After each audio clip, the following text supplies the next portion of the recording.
Hello दोस्तों, नमस्कार। मैं रोहित कुमार बिंद्रा, आप सभी का बहुत बहुत स्वागत है हमारे और आपके यूट्यूब चैनल वाईफाई मनोरंजन स्टडी में। दोस्तों, आज की इस वीडियो में गणित के कुछ प्रश्नों को बारे में जानेंगे। ठीक है, तो देखते हैं कौन सा आज की इस वीडियो में प्रश्न बताने वाले हैं। प्रश्न जो भी है दोस्तों, बहुत ही मज़ेदार प्रश्न लेके आए हैं। तो चलिए स्टार्ट करते हैं। आपके एकदम दौड़ा के समझ में आएगा, घबराइएगा मत। गणित सीखेंगे एकदम शुरुआत से, ठीक है। और यह पार्ट नंबर कौन सा होगा दोस्तों, याद रखिएगा, यह पार्ट नंबर है 21। ठीक है, में जाएं और वहां पर प्रत्येक वीडियो को देखें आप। ठीक है, आपके एकदम गणित शुरुआत से समझ में आ जाएगी, कोई दिक्कत नहीं आएगी। ठीक है, तो ज़्यादा बात नहीं करते हुए सवाल को पढ़ते हैं। ठीक है, में 8 के दो स्थानीय मानों का अंतर होगा। ठीक है, मतलब इस 8 का और इस 8 का स्थानीय मान निकालेंगे और अंतर बताना है। ठीक है, तो इसका हल देखिएगा, यहाँ से हल नंबर पहला। ठीक, हल नंबर पहला क्या करा है, तो लिखेंगे यहाँ से 2 8 3 0 और 8 है। ठीक, कह रहा है कि इस 8 का स्थानीय मान बताओ, इसका भी इस 8 का स्थानीय मान बताओ। इसका 8 का और इस 8 का दोनों का स्थानीय मान निकाल के इनका अंतर कितना होगा, यही हमसे पूछा है। ठीक है, तो आप स्थानीय मान पहले निकाल लीजिए इस तरह से। देखिए 8 अगुणते, यहाँ पर 8 के आगे इधर, इधर नहीं इधर, यहाँ पर इधर देखिए कोई अंक नहीं है तो 1 हमेशा लिखेंगे। ठीक है, तो इधर क्या हो जाएगा 8, स्थानीय मान 8 आ गया। फिर इस 8 का स्थानीय मान निकालना है, तो 8 गुणते 1 लिखिए आप। अब देखिए इस 8 के आगे का वो अंक है, कितना अंक है, 1 ठे 2 ठे 3 ठे, 1 ठे 2 ठे 3 ठे, तो 1 पर 3 0 बढ़ाएंगे, बराबर गुणा करेंगे तो यह 8000 आएगा। ठीक है, तो स्थानीय मान आ गया 8000। ठीक है, इस 8 का स्थानीय मान 8, इस 8 का स्थानीय मान 8000। अब बोला दोनों का अंतर, तो यहाँ से क्या लिखेंगे दोस्तों, अतः दोनों का अंतर बराबर। ठीक है, दोनों यहाँ से लिख देना अतः अभिष्ट अंतर, अतः अंतर बराबर। ठीक है, घटा देना 8000 में से 8 घटाना। ठीक, जब 8000 में से 8 घटाइएगा, ठीक है, तो कितना बचेगा 7992।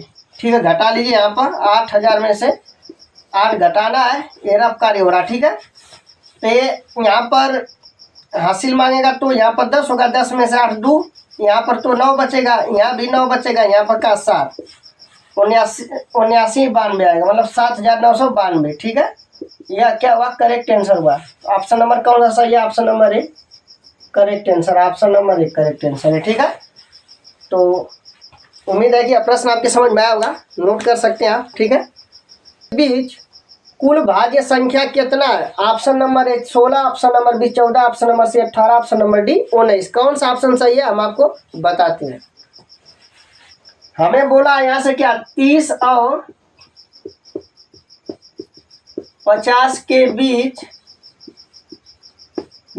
भाज्य, ठीक है, भाज्य संख्याएं निम्न है, भाज्य संख्याएं निम्न होंगी, निम्न है। ठीक है, ध्यान दीजिएगा, हमसे क्या बोला है, 30 और 50 के बीच भाज्य संख्या कुल कितना है। 30 और 50 नहीं लेंगे, उसके बीच की बात कर रहा है, उसके बीच की बात। तो सबसे पहले तो हम जानेंगे कि भाज्य संख्या किसे कहते हैं, भाज्य संख्या होती क्या है, पहले तो ये जानना जरूरी है ना। तो भाज्य संख्या किसे कहते हैं, याद रखिएगा, वे संख्या जो एक से अथवा स्वयं से कटे, एक से कटे और स्वयं से कटे ही कटे, लेकिन किसी अन्य संख्या से भी कटेगी, तब वह भाज्य संख्या कहलाएगी। फिर से सुनिए परिभाषा, मैंने कहा वे संख्याएं जो स्वयं से और एक से कटेगी, लेकिन उसके अलावा किसी अन्य संख्या से भी वह कटेगी, अर्थात विभाजित होगी, भाज्य संख्या कहलाती है।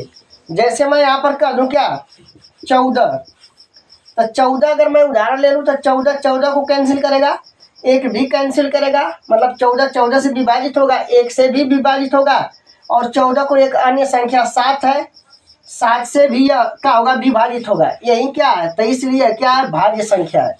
तो हम 30 और 50 के बीच तक पूरा संख्या लिख लेंगे, कौन कौन है, इसके बाद हम बता देंगे कौन कौन क्या है, भाज्य संख्या है। जेवर एक से और स्वयं से और किसी अन्य संख्या से भी कटेगी, वही क्या कहलाएगी, भाज्य संख्या कहलाएगी। उम्मीद है कि आपके समझ में आ गया होगा।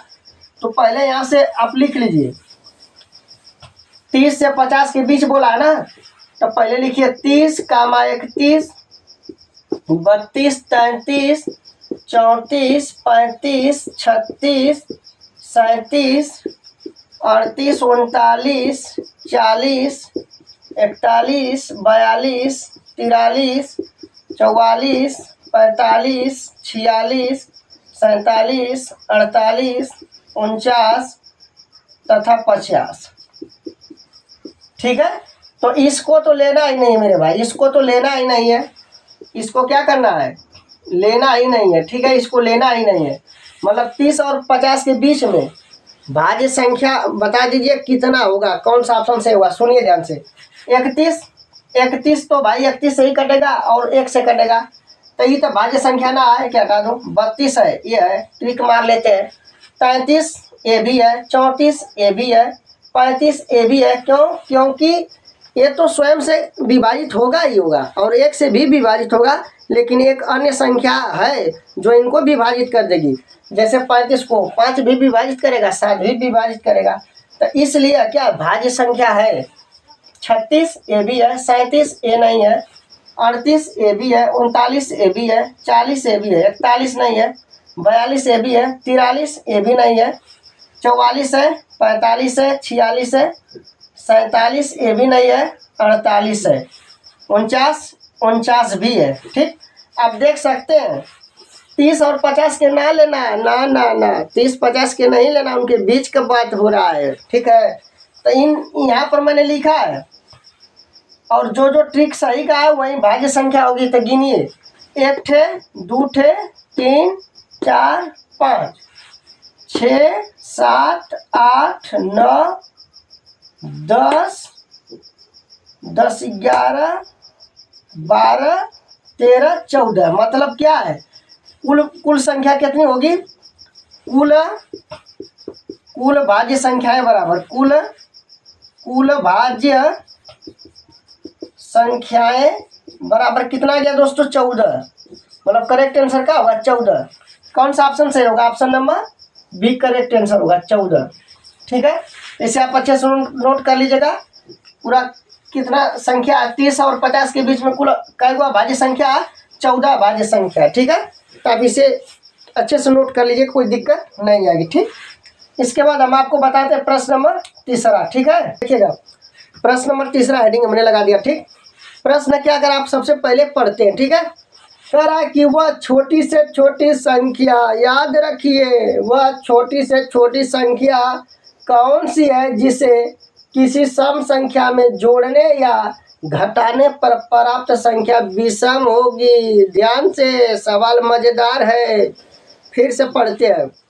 वह छोटी से छोटी संख्या आपको बताना है जिसे किसी सम संख्या में जोड़ने, किसी भी सम संख्या में जोड़े अथवा घटाए तब प्राप्त संख्या का विषम ही हो। ठीक है, ऑप्शन दिया है 0, option number B 1, option number C 2, option number D 3। तो सुनिए ध्यान से, ये क्या कर रहा था, वह छोटी से छोटी संख्या पूछ रहा है दोस्तों, याद रखिएगा, वह छोटी से छोटी संख्या पूछ रहा है, वह छोटी से छोटी संख्या, वह छोटी से छोटी संख्या। ठीक है, बराबर वह छोटी से छोटी संख्या पूछा है कि किसी भी सम संख्या में जोड़ने अथवा घटाने पर विषम संख्या ही प्राप्त होना। तो चलिए सुनिए, अगर मैं 2 ले लेता हूँ, 2 सम संख्या है, सम संख्या बोला भी है, इसमें अगर हम क्या घटाएंगे, सबसे छोटी संख्या, अगर मान लो हम 1 जोड़ते हैं तो अगर हम 2 में 1 जोड़ेंगे तो क्या आएगा, 3 आएगा कि ना, और 3 का विषम है कि ना, बताइए। यस सर, विषम है सर, विषम है। अगर 2 में से 1 घटाएंगे तो क्या होगा, 1 ही आएगा, 1 क्या विषम है कि ना, यस सर विषम है। ठीक, उदाहरण के लिए मैं समझा रहा हूँ, समझिए। उदाहरण के लिए यदि अगर मैं कोई सम संख्या 4 ले लेता हूँ, चलिए, बोला है ना कि सम संख्या में जोड़े अथवा घटाएं तो प्राप्त जो होगा वह विषम संख्या ही होना चाहिए। तो भाई उदाहरण के लिए सुनिए ध्यान से, सबसे छोटी संख्या बोला तो 1 ले लेते हैं। 4 में अगर 1 जोड़ रहे हो तो 5, अब 5 क्या विषम है कि ना? यस सर, विषम, बिल्कुल विषम है, विषम है, 5 विषम है।